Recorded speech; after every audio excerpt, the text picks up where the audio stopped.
Long-term capital gains got a higher rate, 12.5%, now that's not great. From 10%, the hike's in view. All assets long, the tax is new.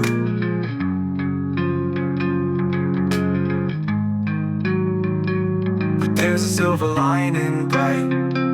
Exemptions raised to a higher height. 1.25 lakh is the new cap. Tax relief's here, let's take a nap. Short-term capital gains not looking fine. 20% up from 15's line. On some securities the tax is steep. Rates revised, updates to keep.